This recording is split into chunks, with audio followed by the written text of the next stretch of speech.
Olá, tudo bem com você? Espero que sim. Eu sou a professora Maria Cláudia. Seja bem-vindo aqui ao Acertei Concurso. Nessa semana teremos o webinário Educação Inclusiva, conteúdo que cai em muitas provas de concurso público. Por isso, fique comigo e assista os vídeos até o final. Na parte 2 de cada vídeo teremos questões simuladas. Vamos acompanhar aquele material que foi enviado por e-mail cadastrado. Se você ainda não cadastrou seu e-mail, o link está aqui na descrição abaixo desse vídeo para você receber todo o material gratuito, mas é por tempo limitado, tá bom? Espero poder ajudar você na sua aprovação. Acertei Concurso já ajudou milhares de pessoas a serem aprovadas em concursos estaduais, federais e municipais. Agora chegou a sua vez. Então vamos para a aula? Até mais! Fechar o seu material, tá bom? Imprimir para acompanhar aqui. Então, hoje, na nossa aula de hoje, o tema é Psicologia da Educação, Teorias da Aprendizagem, tá bom? Então, esse é um tema muito importante. Então, vamos lá. A psicologia, gente, ela tem um papel fundamental na vida humana e principalmente na educação. Então, por isso, foi necessário a compreensão ampla do processo de ensino e aprendizagem e quais são os fundamentos teóricos que subsidiam a prática pedagógica dentro da sala de aula. Precisamos lembrar sempre que o ser humano é todo. Então, cada parte do ser humano compõe a sua essência. E a partir dessa essência, desse desenvolvimento cognitivo, social e emocional, é que encontramos algumas abordagens em relação ao aprendizado.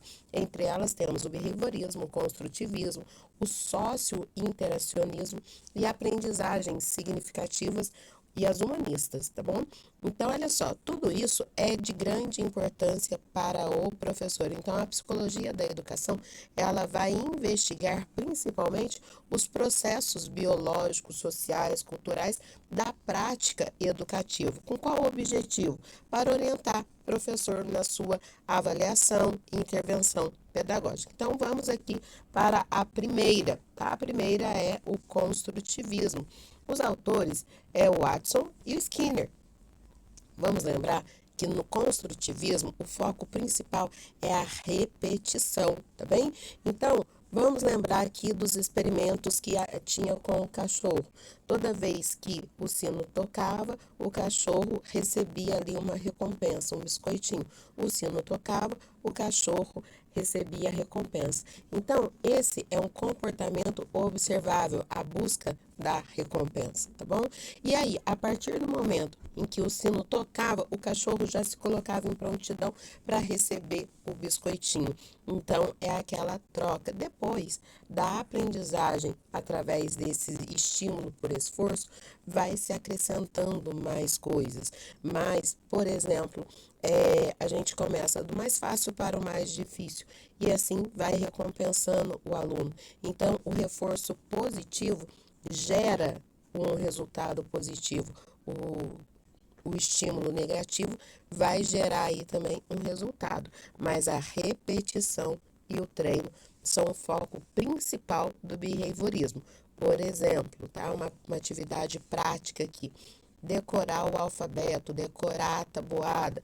Então, vai se fazendo isso até que tenha internalizado todas as letras do alfabeto ou todas as operações, tá? Então, vai repetindo. Então, essa prática é uma prática behaviorista. Agora, o construtivismo, ele é do Piaget.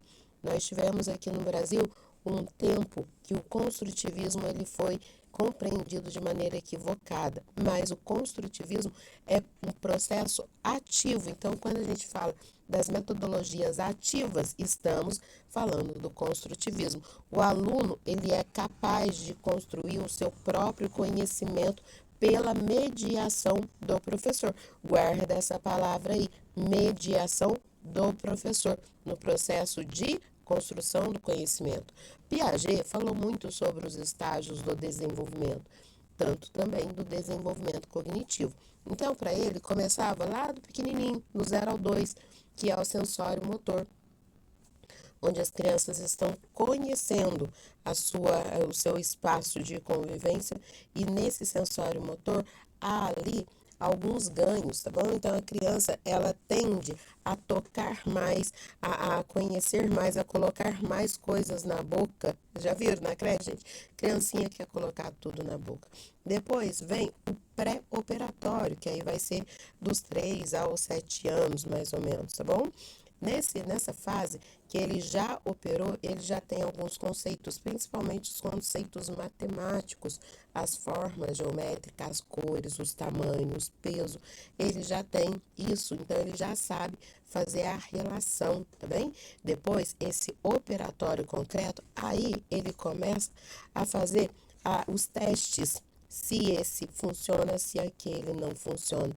Mas só no operatório formal é que a criança ela consegue aí fazer uma abstração dos conceitos. Então, Piaget já foi tema aqui do webinário. Corre lá na aula do Piaget que eu explico direitinho todas essas fases, tá? Temos o sócio-interacionismo do Vygotsky, que está na mesma aula do Piaget, hein? Procura aqui no canal que você vai encontrar. Para o Piaget, a mediação social-cultural, esta é que vai fazer a criança evoluir. E ele parte da zona proximal de desenvolvimento proximal. Tá? A zona de desenvolvimento proximal é aquela em que eu tenho o conhecimento, mas eu ainda não sei colocar em prática. A partir do momento que eu coloco o desenvolvimento daquilo que eu aprendi em prática, aí, de fato, eu tenho a aprendizagem. Então, nesse estágio aqui, a criança, ela vai precisar aprender a superar os obstáculos. É a diferença entre o que a criança faz sozinha e o que ela consegue fazer com ajuda. E o papel do professor aqui também é ser mediador nesta aprendizagem. Depois, a gente tem o Ausubel na aprendizagem significativa.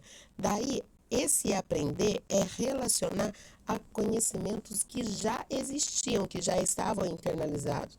Então, agora sim, a gente está ficando no médio mais difícil, porque do fácil eu aprendi ali na zona proximal de desenvolvimento. Agora eu já preciso começar a relacionar. Então, aqui já é necessário começar a organizar os conhecimentos prévios. O que já sabemos a respeito de determinado assunto, tá bom? Então, vamos pegar aqui a fruta laranja. O que já sabemos da fruta laranja? Ah, professora, eu sei que a laranja é redonda. Ah, professora, eu sei que a laranja tem cor laranja. Eu sei que algumas laranjas são azedas e outras são doces. Tá bom? Agora vamos aprofundar aqui. De onde é que vem a laranja? Que tipo de região a laranja pode ser plantada? Qual clima que essa laranja precisa para se desenvolver? E depois, como é que faz a laranja crescer? Que tipo de comércio pode ser feito com essa laranja? Então, é sempre daquilo que a criança já conhece. Os conhecimentos, aqueles que eram mecânicos, eles precisam tornar significativo e duradouro para ela saber o que ela vai usar ali na vida. E agora temos aqui do Capitão América, do Carl Rogers, tá bom? Então a teoria dele é a teoria humanista. Dentro da teoria humanista temos a autonomia, a liberdade e a afetividade. Aqui as emoções elas vão ser importantes para o aprendizado, tá bom? E o professor, ele deixa de ser o mediador, dentro da humanista, ele passa a ser um facilitador na aprendizagem. Então, esse material você tem aí, tá? Vai fazendo as suas anotações. E na sala de aula, como que tudo isso é aplicado na sala de aula? Na sala de aula, o behaviorismo são as fichas de incentivo, a recompensa, a nota no final de cada etapa ou bimestre, tá bom? Então é aquela estrelinha que coloca no caderno. Você fez, vou te dar um coraçãozinho. Isso é behaviorismo. Vamos treinar a tabuada, vamos treinar o alfabeto.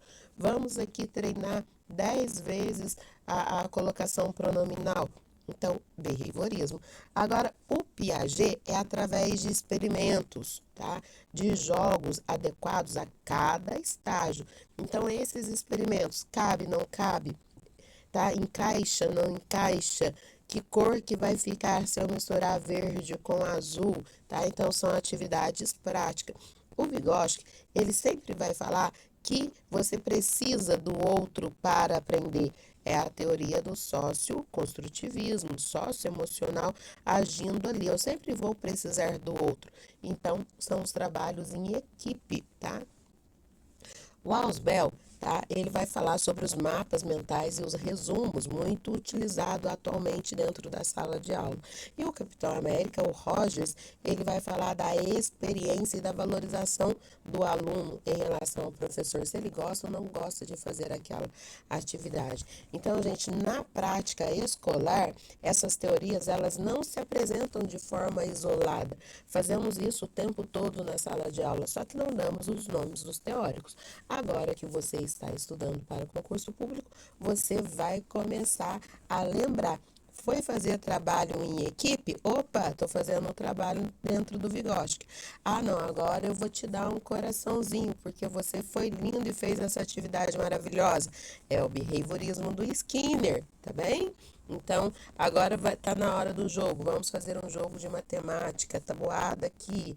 Aí está na hora do Piaget, tá? Então, você vai começar a fazer todas essas estratégias aqui na sua sala de aula e vai colocar nome, porque você já faz. Isso vai te ajudar a ancorar esse conteúdo para o concurso público. Então, o estudo das teorias da aprendizagem, gente, precisa ser realizado de maneira com que a nossa aula ela se torne uma aula efetiva para a aprendizagem. E ela é o fenômeno da aprendizagem. As pessoas, elas são diferentes e aprendem de maneiras diferentes, tá bom? Então, olha só, querido professor, domina esse conteúdo. Volta na aula do Piaget, volta na aula do Vygotsky, na aula dos pensadores da educação e fica muito bom nisso. Na próxima aula, eu venho aqui fazendo com vocês o simulado, tá bem? Então, até mais. Tchau, tchau.